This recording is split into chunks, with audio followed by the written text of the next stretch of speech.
our culture now prides itself in choice in the bathroom, choice in the bedroom, choice in the womb, but we don't have choice in the kitchen. When the government decides what's risky purchases, there becomes an orthodox narrative then. Welcome to Unconventional Medicine. I am your host, Brendan Cochran. I am also your resident molecular biologist. Joining me today is my esteemed co-host, Dr. Jason. He is a registered clinical pharmacist with 15 plus years in immunology and solid organ transplant expertise. And today we've got a really great guest. He's a host of Beyond Labels podcast, best-selling author of 16 books, one of which is called Everything I Want to Do is Illegal. Love that.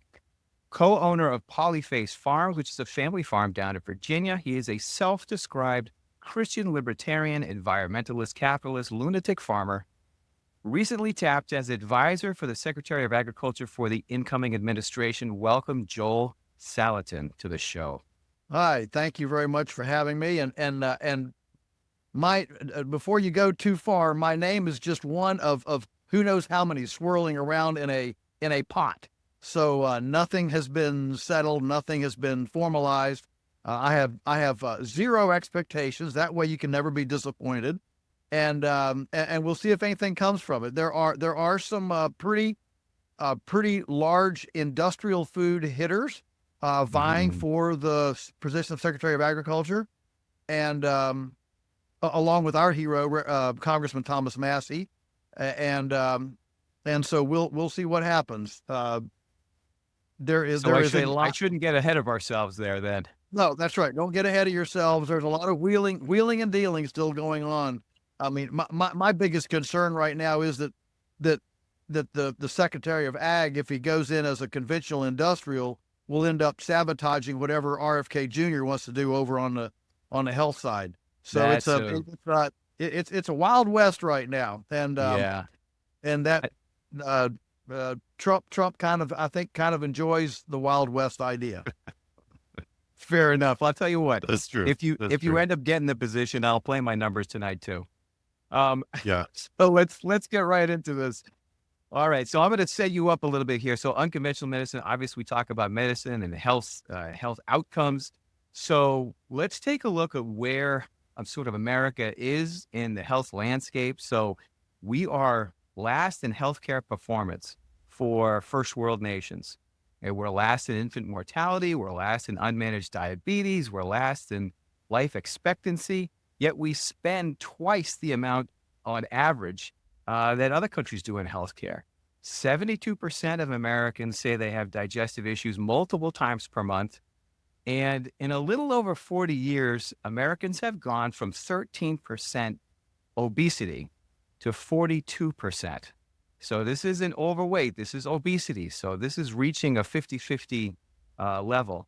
And so my question to you then, Joel, is how do we get here? Well, we got here incrementally for sure, but I think we got here primarily because we, as a Western culture, we viewed life as fundamentally mechanical and not biological. And I don't know how much more basic to get it. When Justus von Liebig, a lot of people have never heard of the guy, Justus von Liebig, he's the father of chemical agriculture. In 1837, with his little vacuum tubes in Germany, he deduced that all of life is simply a rearrangement of nitrogen, potassium, and phosphorus. And of course, he was very popular. He led the world. He's the father of, and bless his heart, he was trying to solve the fertility problem. He saw this was the time of Malthus, and we're all going to run out. We're going to die because we're going to starve and all this. And so we got to have a solution to soil fertility. And so he's looking at it, as a Western, Greco-Roman Western reductionist, linear, compartmentalized, disconnected, individualized, segregated, all about me kind of thing, and really inculcated into the Western mind as opposed to the Eastern mind, which is very holistic. We're all related. It's mystical. And put into the Western mind this notion that basically life is just a bunch of components and like car parts, and we can just widget one, widget out, and there it is. And so when you adopt that kind of broad philosophy toward life, you view it in a very simplistic, compartmentalized way, and so the repercussions, the repercussions, the repercussions of your decisions and the hubris with which you wade in like a bunch of swashbuckling, pirates, conquistadors into life is fundamentally flawed, and it. Well, my dad used to say we overrun our headlights. So, right now, for example, right now the soil has trillions of microbes in it, and we have only named. You ready for this? We've only named 10% of them. 90% of the beings, I'm using a pretty broad word, beings in soil, are unnamed and unknown as to what they do. I mean, think of what we've just learned in the last about 10 years about the microbiome. It's just a fascinating, study. And in our world, we kind of run waves of when we're awed by the big and then we're awed by the small. When I was in high school, everything was about space exploration and it was all about big and cosmos. And now we're realizing, wow, the real frontier is in the miniature. It's in the molecule. It's in the goodness. I mean, when I was in high school in biology in 10th grade, they said we learned that that the cell, there was a cell and there was a mitochondria in the cell. Now, literally in the last 5 years, we've learned there's up to 1,000 mitochondria in one cell. So the fascination with the small and the intricacies, the complexities of the small. I mean, the human biome, the human genome project is a perfect example. You started that thing, and we're going to find 100,000 pairs. We need this much funding and this many years to do it because we know there's going to be 100,000 pairs. Well, they only found 22,000 or something like that, and suddenly, oh no, what's going on? Oh, epigenetics. These DNA are hanky-pankying up and down the DNA strand. Oh, who'd have thunk? Who'd have guessed? And so it's amazing how, what got us here was this very mechanistic, simplistic NPK view of life. And now, the more we discover, the more we're finding it's mysterious, it's majestic, it's complex beyond. I mean, it gives you goosebumps. When you start thinking about the relations and the the microbes actually talking to each other, and hey, I've got a little bit of molybdenum. Can you give me a little bit of that polysaccharide? And just like an underground cafe from Star Wars, all going on, under our feet. It's magnificent, but we need to come to it humbly and reverently. I not just love running. that. I love that description. We're talking about mycelium and bacteria and fungus Yes. and all of that stuff and that complex web of communication within the soil. And then you're right. And then within our own microbiome, we're 10-to-1 bacteria to cells. And I don't think people completely, this is one of the reasons why you take too many antibiotics. So all of a sudden you end up opening yourself up to being sick all the time. Right? That's true. That's true. So That's right. We're only 15% human according to Massachusetts Institute of Technology. We're 85% non-human. I mean, that's pretty amazing. So, those people who know me know I routinely drink out of the cow trough with the cows, to keep, feeding my microbiome and keep it good and diversified. Is that a recommend there, Joel? Is that a recommendation from an immunological standpoint? Yeah. No, I can't endorse Absolutely. that. It's called immunological exercise. I love it. But maybe it goes back to the days when, as kids, we played in the dirt and, we ate dirt, we made dirt pies, right? And and we were like training our immune system. Yes. Fast forward to today, everything's about sterilization and Yes. cleanliness and antimicrobial soaps and things like that. And I think we've lost, to a degree, I think we've lost a degree of immune strength, as I like to put it. When it comes to obesity, Joel, Brendan talked about the incremental incidence of obesity over the last several decades. How much of this can we lay at the feet of what I call big food?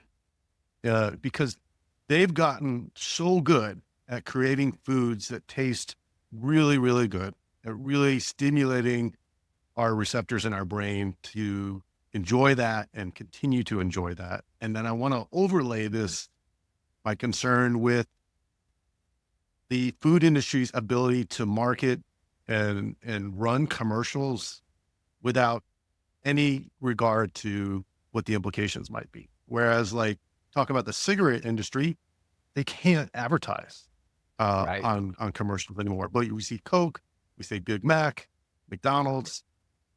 They create these wonderful commercials that entice us to eat these foods that are not good for us. So when we talk about controlling obesity, how much can we really control when you got multi-million-dollar ad campaigns screaming in our face?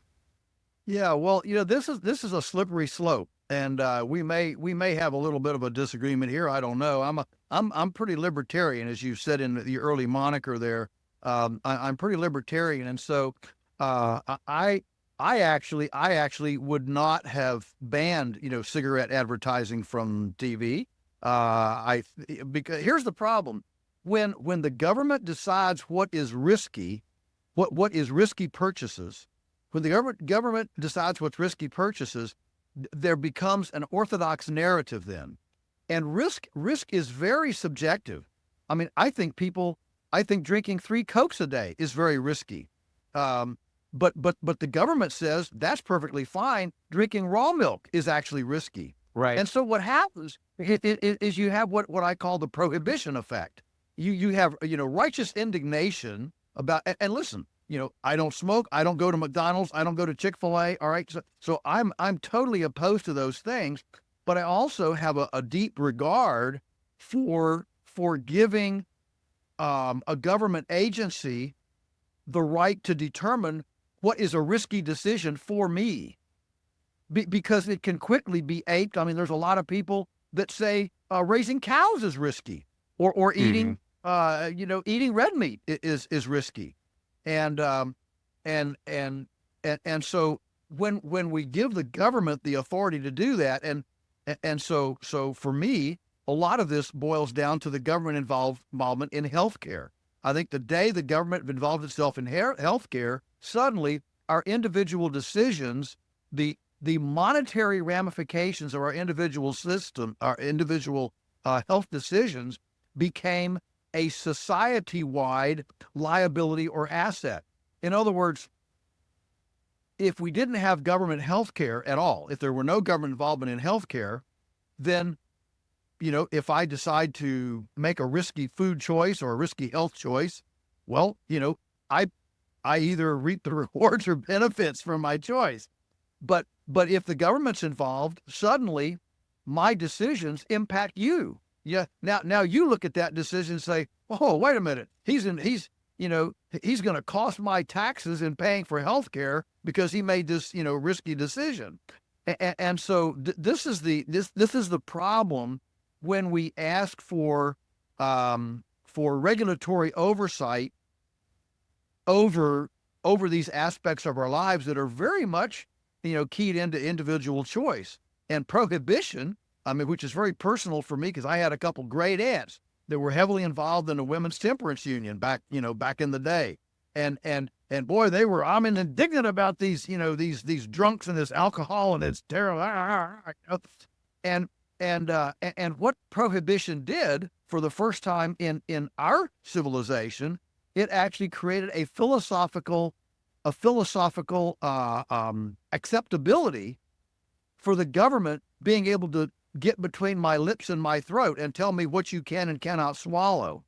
So, And- So you're saying that there should be no accountability for big food and the advertising and marketing efforts that they put forward. That's correct. No. Okay.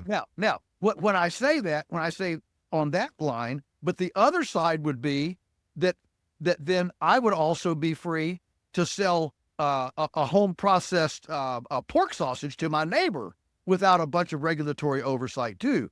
So the freedom has to go all the way up and down the scale. We're gonna, we're not going to regulate the healthcare or the big big food, if you will, but we're also Mhm. not going to regulate the little guy. And I'm not here saying that there should be no regulations at all. I don't Right. want to go down that Right. rabbit hole. What I am saying though is, if a person wants to come to my farm, exercise their freedom, their voluntary choice as a consenting adult, and look around, ask around, and buy a homemade chicken pot pie for me, a bureaucrat should not have to get involved in that transaction, neighbor to neighbor. There needs to be some place where we can engage in food transfer without without the orthodox narrative of it has to be sterile, chlorinated, vaccinated, medicated, all the things that the regulatory system requires. There has to be a way to opt out of that system. So isn't that like what you described to me is kind of like akin to a farmer's market, right? So when I go to a farmer's market and and they have all the tents there and there's strawberries and blueberries and a lot of different assortment of foods, are you talking about that level of regulation? Or I've heard you say in other podcasts, talking about the small farmer trying to come up and make a living. The regulations are too stringent for them to achieve that. Were you talking about both? Well, certainly I'm talking. I'm talking about any direct sale between a farmer and a consumer. That at that level, at that relational, transparent level, Tyson doesn't sell directly to consumers. Nobody goes to a Tyson chicken farm and buys and asks the farmer, "Could you dress me that chicken, and I'd like to buy that from you." Hmm. There is no direct individual consumer producer relationship in that. So so so what I'm suggesting is that if there is this level of intimate connection between producer and consumer, there needs to be at some level a way for two people to engage in that transaction as voluntary consenting adults, that creates an opportunity for entrepreneurial, small scale food purveyors to be able to access the market at an embryonic level. I mean, our culture now prides itself in choice in the bathroom, choice in the bedroom, choice in the womb, but we don't have choice in the kitchen. That's a great point. And I've heard you Mm. before basically talk about the fact that it's not a level playing field. These conglomerates are operating with different rules, different set of laws, and obviously they've got a lot of lobbyists behind them going down to Washington and changing the rules such that it makes it more difficult for the small farmer. Explain that a little bit for our audience. Yeah. So the thing is, um, a meat packing plant, let's say a JBS or a Tyson meat packing plant that does 1,000 beef animals a day. Okay, we're talking about 20 tractor trailer loads worth of animals a day, of beef animals, these big animals. All right, they have the same regulatory, they have the same requirements as I do if I wanted to do one beef animal, on my farm and split it to two or three neighbors that wanted, some of it. So I can't access my neighbors with this. I have to take it to an inspected facility, and there, my small inspected facility is again up against the same level of paperwork, compliance, and reports as a as a 5,000 employee place. So the place we use has about 20 employees. So it's a regional place, but the regulations because of this, because we can't spread our overheads over all these widgets, the price of compliance for the regulatory the policing costs $300 a beef animal, whereas Tyson it only costs $50 a beef animal because of the spread out over the overheads. So all the food regulations are scale prejudicial. This is the deal.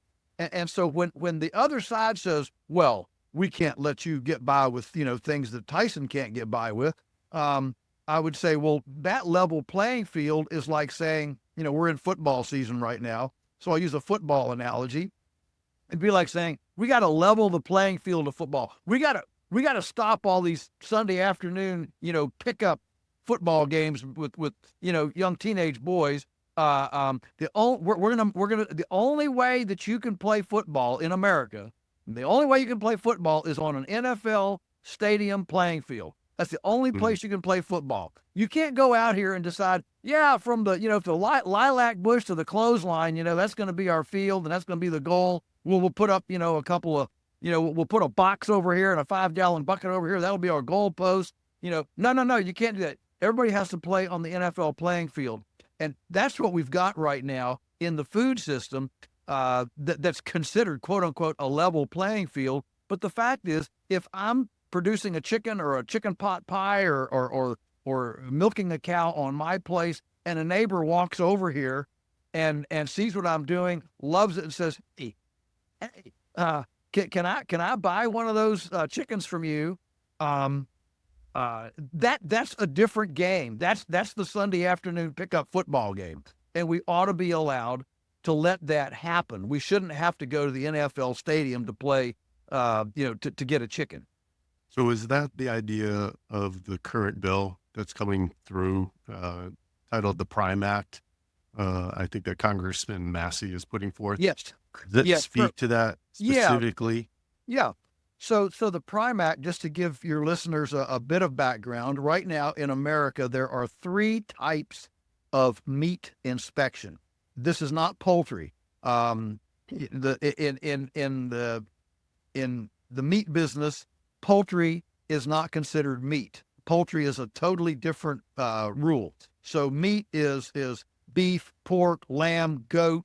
All right. So that's meat. All right. So in meat inspection, there are 3 kinds of inspection. One is federal inspection. One is state inspection, and one is called custom. Now, what custom is, the state and the federal both require an inspector to actually watch the animal killed, watch the animal, gutted.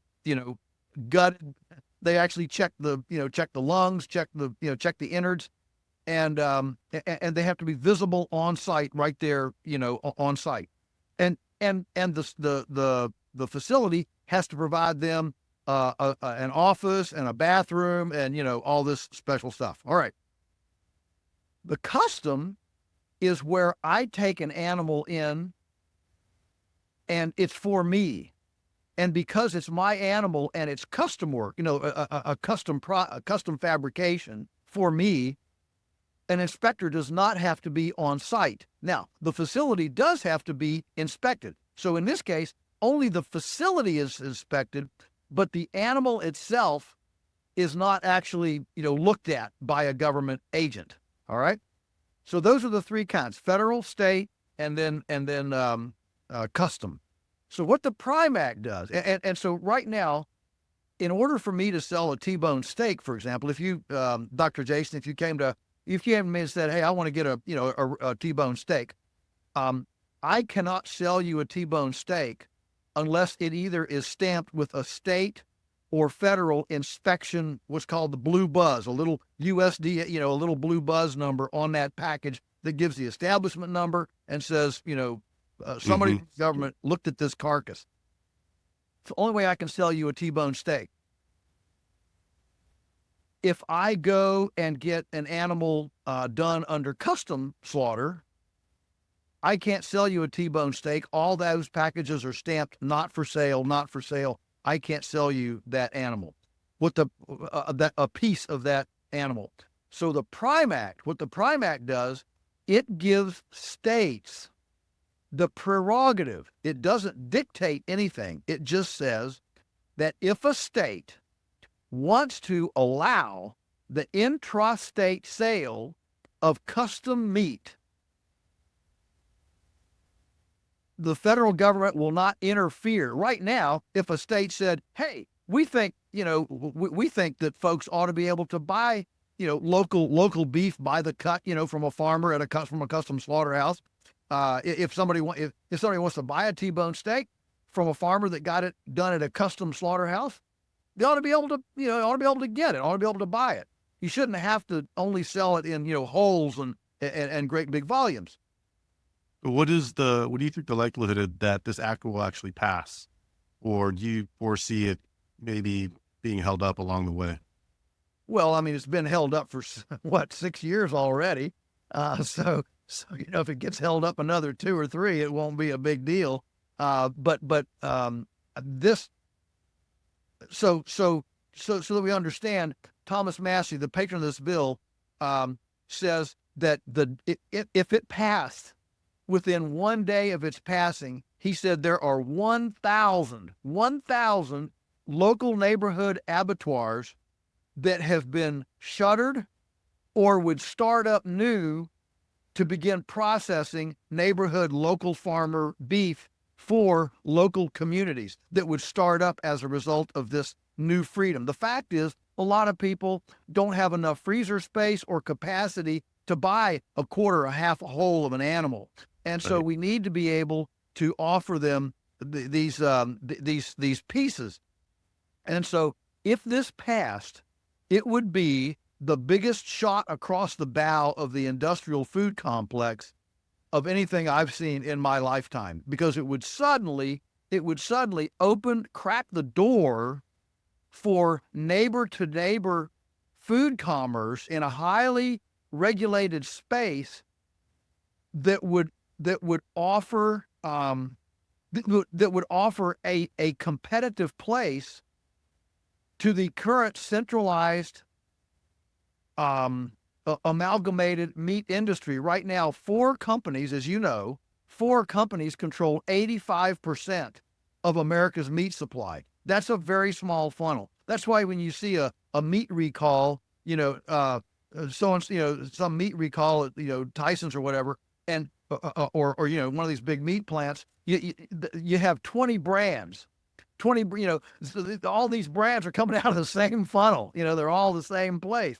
And so the reason that we have that level of concentration in the meat industry is because it's so difficult for local farmers and local consumers to engage in a food transaction. So the Prime Act would give states an option to engage in that if they wanted to, and it would be a meat revolution in America's countryside. I can assure you. So current cattle farmers in the U.S., what's the option in the absence of the Prime Act? They're farming these animals for beef slaughter. They have to send them. What's the process? Well, so you've got several options. So you've got, all right, let's take your cow, your cattle farmer. You've got, you can sell them to one of the big 4. That's where most of them go, obviously, at the sale barn or, on some sort of a contract. So you can sell them into the wholesale market. You can take them to, you can, if you want a direct market, if you want to actually sell it to a neighbor, you can either go to a custom facility and sell them a quarter, a half, or whole with their name on it before it goes to butcher. In other words, their name is on the live animal. Ear tag number 5 is owned by Jim Smith, Jane Doe, and John Daglio, whatever. Okay, but those are large volumes, and it all has to be arranged while the animal is still alive. You can't make any arrangement after the animal is already processed. So all this has to be pre-planned and pre-done before you go. That's possible custom, but the smallest amount pretty much that a person can get is a large quantity. The other Right. option, of course, is to take it to an inspected facility and get the blue buzz on it, bring the packages back, and then you can sell it by the cut. You can sell a pound of ground beef, you can sell a T-bone steak or a ribeye. So those are kind of the three options. You either go wholesale into the typical industrial market, or if you're going to direct market, you can either go under the inspection and sell the pieces, or you can go custom and sell large quantities of the animal to a buyer. So so if this act were to pass, it's fair to say that the big losers in this are those four large conglomerate companies, and the big winners would be Bingo. the small farmers. And so let's bring this Yeah. back. So the USDA was originally put together, actually, with one of their core missions was to support the small farmer, not these conglomerates. But we've got, I don't know, is it fair to say we've got some regulatory capture going on? Well, yes, and that's RFK Jr.'s phrase that he uses all the time is he calls it agency capture. But yes, Yeah. you're exactly right. Which is actually what happens pretty much with all uh, big top down regulatory agencies No is doubt. they get cozy with the big players. I mean, the reason that our country has a K Street in Washington D.C., K Street's where all the lobbyists are. The reason we have a K Street is because basically all our freedoms are for sale. If our freedoms were not for sale, we wouldn't have a K Street. There would be nothing to lobby for because liberty wouldn't be for sale. And so yeah, this is where we are. Now, I definitely do not misinterpret what I am about to say. I certainly do not want to trade our system for China. But what do they do over in China with lobbyists? Are they allowed? Well, well, you're right. Except, let me tell you something. In China, I helped several years ago. I helped a guy start basically a polyface farm in China, and in China, you can backyard butcher and take it to 5-star hotels, and there's no regulation. Nobody asks anything. It can just go straight into the market. So in this respect, from his perspective, there is a lot less regulation than here in the U.S. And Right. certainly there's a lot less regulation in developing countries, Africa, Sri Lanka. So the little demon on my shoulder says, "Shoot, let collapse happen. Let the whole culture collapse and the dysfunction, the wheels fall off, because when people get hungry, they're not going to care, if a bureaucrat looked at it or not." And they're gonna find out if the butcher, baker, and the candlestick maker are fraudulent or clean or dirty or whatever they're gonna be. We need to Uberize our food system. We've Ubered our chauffeur system. We've Airbnb'd our hospitality system, and it's time to Uberize our food system. I think this is a good segue into talking about the polyface farms and the regenerative farming practices that you've employed, and not just employed at your farm, but you've also taught others on how to do it. Now, I've done some research, but I want for our listeners to learn a little bit about polyface farm, but more specifically, you talk about and use the phrase regenerative farming. What is it you're talking about versus what people think farming is? Yeah, so most people are under the impression that farming destroys the water, destroys the soil, destroys biodiversity, destroys pollinators. In general, that agriculture and certainly if you study the rise and fall of civilizations, most civilizations started on the frontier end with really fertile virgin land, and then gradually diminished it over time, and then the civilization collapsed. And I mean, probably the most dramatic was Easter Island, right? What was the last guy thinking to cut the last tree on Easter Island? So, we see that kind of progression, and so regenerative ag takes the contrarian position that farming can actually build soil, hydrate the landscape, increase pollinators, increase wildlife, all that while being extremely, extremely productive, just as productive as monocultures and chemicals.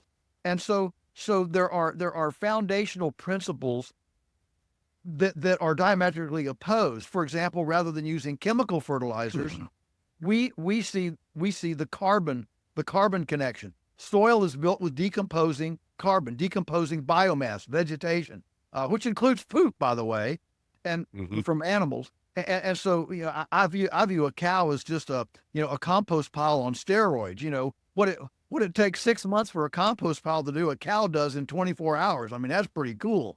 And and so when we start juxtaposing, we have an NPK chemical fertilizer program on one side. The other side, we're dumping carbon on the carbon of all sorts, any kind of carbon on the soil. So it's carbon versus chemicals. On the next scale, we're talking about animals being able to move around, not confined in factory houses, but actually being able to, be on pasture, with fresh air, exercise, sunshine, express their unique animalness, pigness, cowness, chickenness, whatever that is.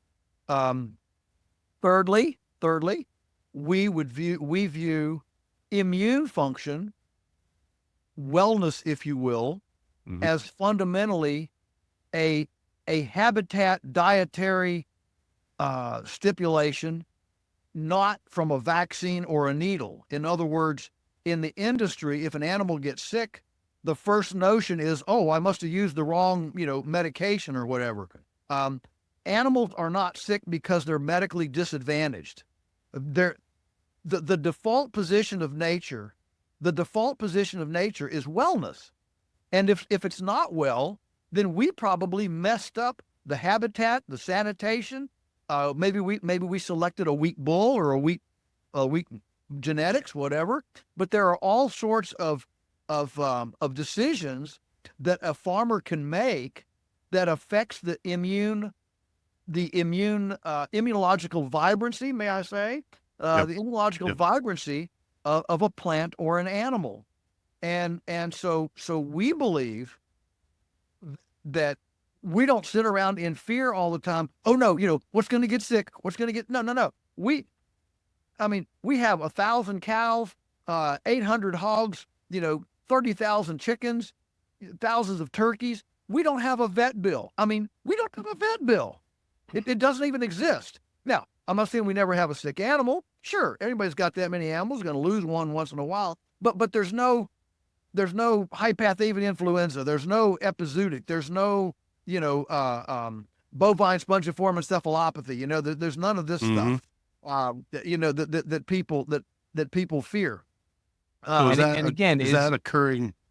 Yeah, is that a result of, I think what you're talking about is more or less a closed loop system, right? Where your animals are essentially the byproduct, the waste is end up right back out in the fields, right back into the soil, replenishing the nutrients, as opposed to these very large farms that have tons of animals. They're sitting very close to their own excrement, and they are picking up bacteria, and it challenges their immune system. They get sick more. This is what you're talking about, correct? Listen. If you were and I, let's say we have a committee of 3 here, Brendan, Dr. Jason, and me, and we we have a diabolical some 007 conspiratist hires us to do a diabolical thing, which is, let's make a pathogen friendly farm, a farm that loves pathogens and toxicity. Well, what would we do? Well, the first thing we do is we'd only grow one thing. We don't want a diversified bunch of things. We want just one, one thing we're going to grow, and then we're going to put it in a house with thousands of other of the same thing, so pathogens don't have to look far for a host. There's always plenty of hosts to for pathogens to proliferate. And the animals are going to be emotionally stressed because there's so many of them. They can't run around. There's no fresh air, sunshine. Let's just shut off the fresh air, sunshine. That makes them ill. And we'll put them in where they can breathe fecal particulate. Dr. Jekyll, fecal particulate. And fecal particulate is like sandpaper that abrades the tender mucous membranes and creates abrasions, sores along the tender mucous membranes, and allows the fecal particulate to actually bypass all the body's filters and go directly into the bloodstream. That's how you get eggs with E. coli that bypass all the biological strainers and protections to Joel, keep it out of. Joel, you've got to stop. You're making me so hungry over here. Yeah. So anyway, you see where I'm going with this. What I've just described is modern industrial factory farming in America. That's what I've just described. Nothing could be more, anti-health, diabolically created. But Joel, if you go ahead and you do this, what are these poor pharmaceutical companies going to do with all their antibiotics? A majority of antibiotics go into these animals, and then Listen, there's plenty of Americans we can give that to. Don't worry. That's no, exactly. You know what they can do? They can join the 800,000 federal bureaucrats that Vivek Ramaswamy and Elon Musk say they're going to get rid of, and they can replace the immigrants that Donald Trump says he's going to deport, and so they can all start picking tomatoes and gutting chickens, and that they can be productive for a change. I'm gonna interject a counterpoint, and I'm gonna say I agree with what you're saying, Joel, but I'm also gonna say we need these big farms. True or false? To feed America, to keep our addiction, to keep our addictions going. Yeah, no, completely false. Completely We false. we have to have these farmers. We cannot if you remove this and go local, won't we fail? No, absolutely not. Our farm is far more productive. Right now, we're producing roughly 3 to 4 times the amount of, I'll just take beef, for example, per acre than any farm in our county. We haven't planted a seed or bought a bag of chemical fertilizer in 60 years. And I'm not saying this proudly. I'm saying this very humbly and paying homage to, God made this design that's just unbelievable. And we need to quit prostituting it and adulterating it and realize, look, 500 years ago, and maybe this is something that'd be interesting to people. 500 years ago, North America produced more food than it does today. Now, it wasn't all eaten by people. We had a couple 100 million bison. We had 2 million wolves that needed 20 pounds of meat a day. That's 40 million pounds a day right there just to feed the wolves. We had, of course, coyotes. We had elk, deer. The Lewis and Clark expedition, when they went out on the Lewis and Clark expedition, they said every single mile they encountered a bear. Imagine how much food a bear every single mile that they saw. They didn't even see all the rest of them. Those were just the ones they saw, Every single mile was another, a bear. There were 200 million beavers that ate more vegetables. Beavers are herbivores.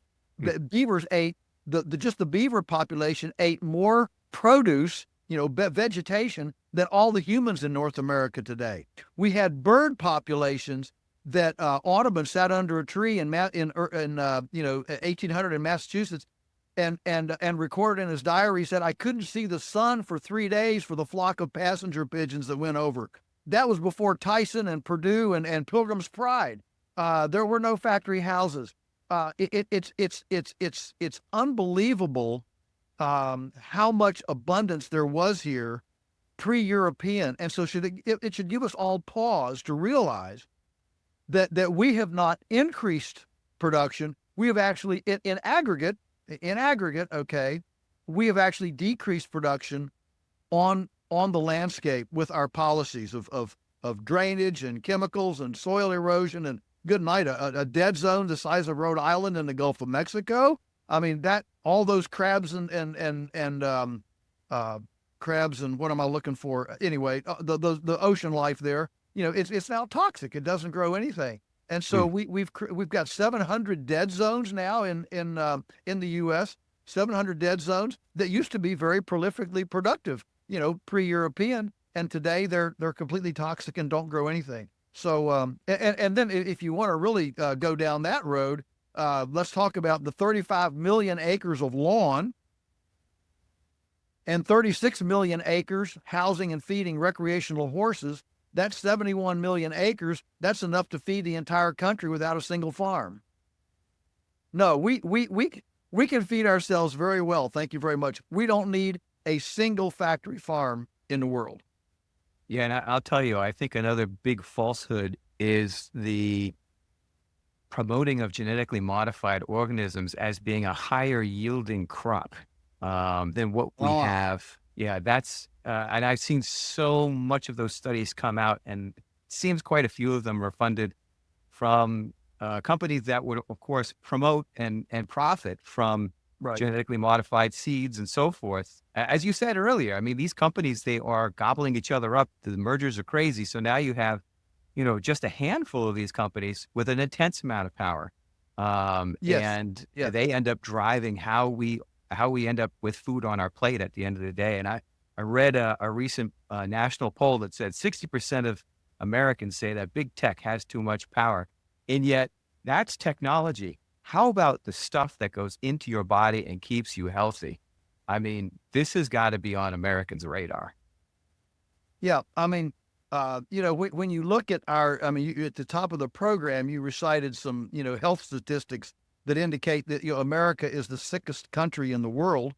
And, the obvious question is, well, I wonder if it could be possible because we were the first country to take canola oil that the Germans developed for lubricants in machines, and we started eating it. We were the ones that developed hydrogenated vegetable oil and Crisco, and told everybody to eat bluebonnet margarine, and it's not nice to fool Mother Nature. And we developed Coca-Cola. I mean, $9 billion of the SNAP program, the Supplemental Nutritional Assistance Program, the former food stamps, 9 billion, 10% of that SNAP program, the single biggest category of food purchases in SNAP is high fructose carbonated beverages. Yep. $9 billion a year. I mean, You we invented. We invented DDT. We invented GMOs. We invented McDonald's. Uh, you know, Yeah, Agent Orange and glyphosate. You're totally in my wheelhouse now. yes, We talk about this all the time. The seed oils are very dangerous. And I sure, think it's interesting that just a couple of weeks ago, it was the New York Times that ended up coming out with an article, and it's got some pretty, pretty credentialed individuals that support I think, sort of the fallacy that seed oils are healthy for you. So here's some PhDs and doctors and professors from Stanford University and UMass Amherst and I don't know what else saying that the proposal that lard and butter and so forth is healthier than seed oils is just a lot of nonsense. And yet they will concede that the seed oils have high linolenic acid, high omega-6, that are right, typically inflammatory, but and then they throw in other chemical surfactants in the processing of it, but that does sure. not negatively impact the health. So I guess I don't know if this is in your wheelhouse or not, but like, why are we getting such conflicting scientific data here? What's going on? Well, because science has been co-opted by agenda-driven agendas. Again, science. All right, now I'll say an inflammatory statement right here. Science is not objective. Science is very subjective because you design a scientific experiment based on your own paradigm, and if your paradigm will not allow you to imagine another possibility, you won't research it. I'm sure you all are very well aware of the original Monsanto GMO studies on GMO potatoes, and Absolutely. they chose geriatric rats for the feeding trials for the FDA. Well, geriatric rats, they're already developed, and so they didn't have any difference. But when in Scotland they duplicated the exact same experiment but used juvenile rats, wow, they had social disorder, they had fertility problems, they had all sorts of other problems, metabolic problems when they used juvenile rats. So you can skew your agenda, just like Ansel Keys. You can skew you can cherry pick, you can manipulate that, which is why, it brings me back to why we need to keep the government out of telling us what to eat. I mean, you can trace 1979, the food pyramid. The first time we did the food pyramid in 1979, for the first time, the government told us what we should eat, and they put Cheerios and Cocoa Puffs on the bottom of the food pyramid, and then we Right. wonder why we get diabetes and obesity. There was a lot of things 50 that went off the rails in the 1970s. That was definitely yeah, one of them. yeah. And then in the 1980s, the pharmaceutical companies got indemnified for for liability suits for vaccine 1986. Yep. problem. Yeah. So you get a double whammy there. Let's eat crackers and let's eat Fruit Loops, and then we'll take medications, but there's no liability for the medications, and then you have this proliferation of vaccine jabs. So the average kid today, when I was a kid, you got what, like three vaccines or something. Today you get what, 70, before first grade, and it's just off the rails. So an inverted food pyramid, soil that no longer has nutrition in it, a high sugar diet, lots of seed oils replacing natural fats. I think Yeah, we might have figured out why Americans are fat, or at least got to some of the answers. yeah, and why we're so sick. I mean, your irritable bowel, your Crohn's and all that. I mean, yeah, uh, all of that is sad. I mean, for the person that has it. And I mean, I'm with Michael Pollan on this. He said, really, we probably shouldn't eat anything that wasn't available before Mhm. 1900. That's kind of a break point, an easy break point. If it wasn't available before 1900, you probably shouldn't eat it. And we can all be thankful that hot dogs were introduced at the 1890 World's Fair. So hot dogs just came in under the wire.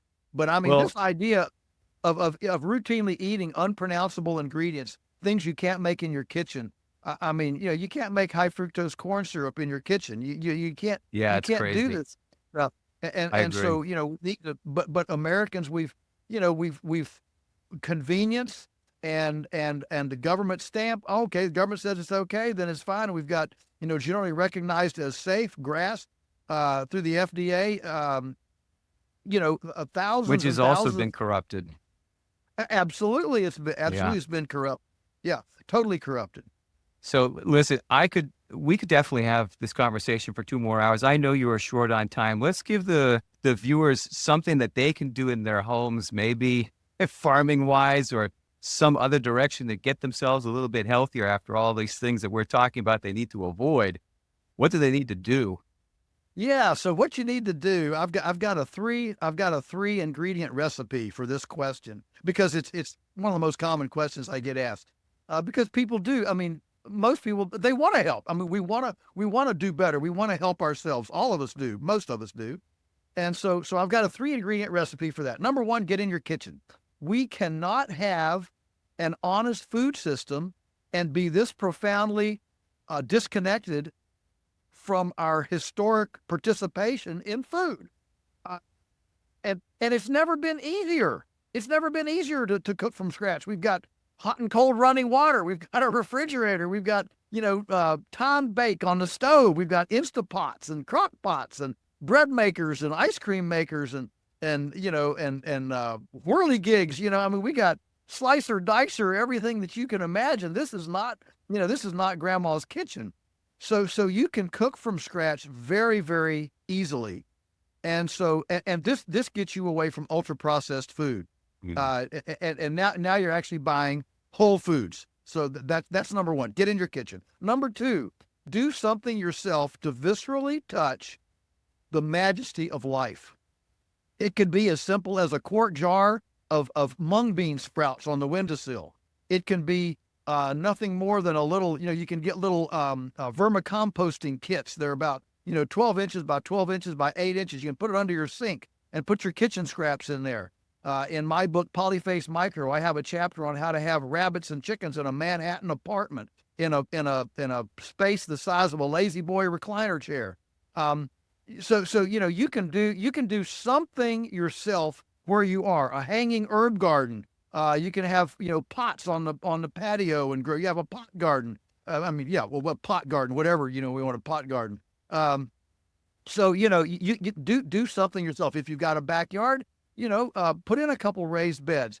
Move your landscaping from ornamental landscaping to edible landscaping. It doesn't take any more time or care or room to grow an apple tree or a pear tree than it does just a blossoming, a blossom tree. So do some edible landscaping. So do something yourself, no matter how small it is, just to touch the majesty and mystery of life.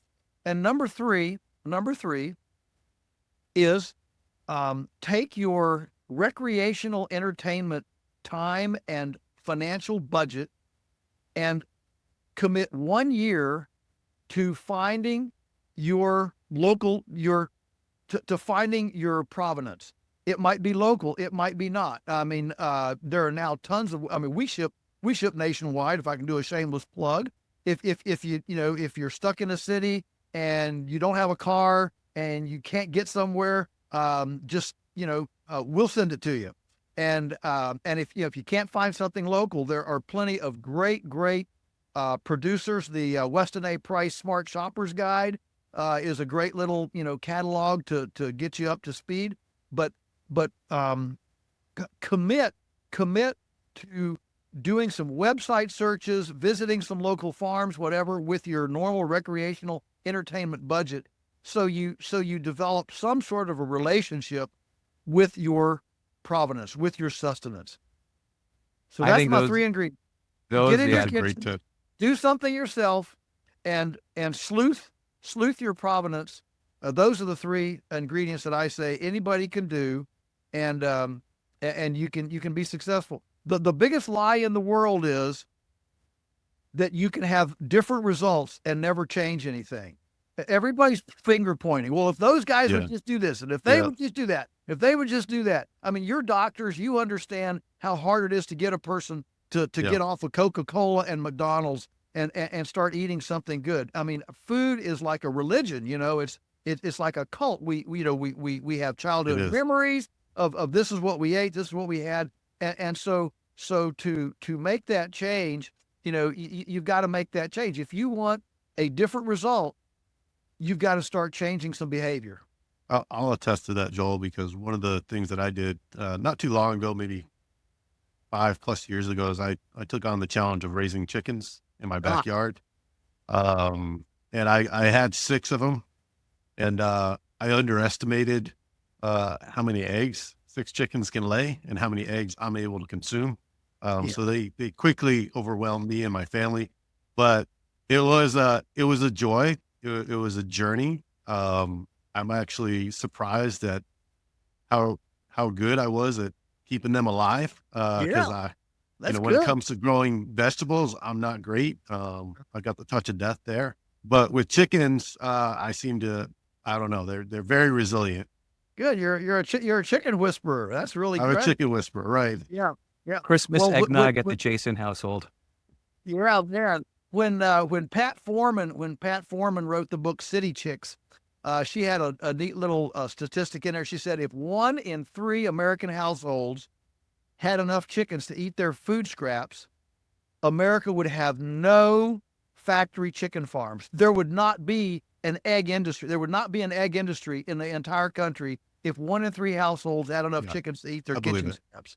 Yeah, It's I believe that. and your experience attests to that. Yeah.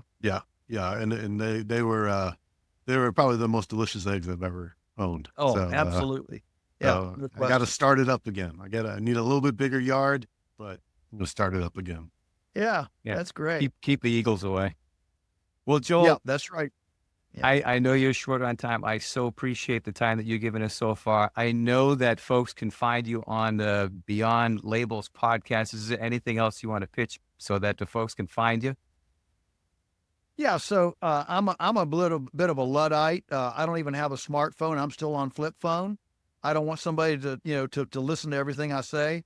So I don't have a personal social media presence, but I am all over our website, Polyface Farms, Polyface, Polyface Farms. You can see my speaking schedule. I do a blog about 3 or 4 days a week called Musings from the Lunatic Farmer, and so I do blog posts. Like I said, we do the podcast once a week.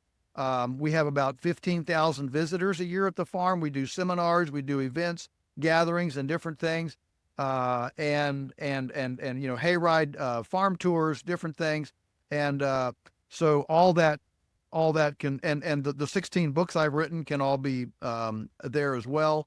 And if you want a shirt that says everything I want to do is illegal, you can get it. We're just launching another shirt, another T-shirt. It's gotten great praise. It just says "Compost the Bureaucrats," and I love it. It's got a lot of traction. So we have a good time. We have a great sense of humor here. We laugh. There's a lot of things wrong in our culture. You can either get down in the dumps and frustrated and get hernias or ulcers, not hernias, but unless you do some heavy lifting, but you can get ulcers and get colitis and everything else from your angst, or you can be part of the solution, enjoy the solution, and provide hope and help when everybody else is hopeless and helpless. And that's a great vision to enjoy. Well, listen, you've well done said. all of that and more during this hour with us. I so appreciate the time. Jason, been great. Really appreciate it. And for the viewers out there, thank you again for watching. If you liked, go ahead and hit the like button and subscribe. And remember, don't be a statistic, be healthy.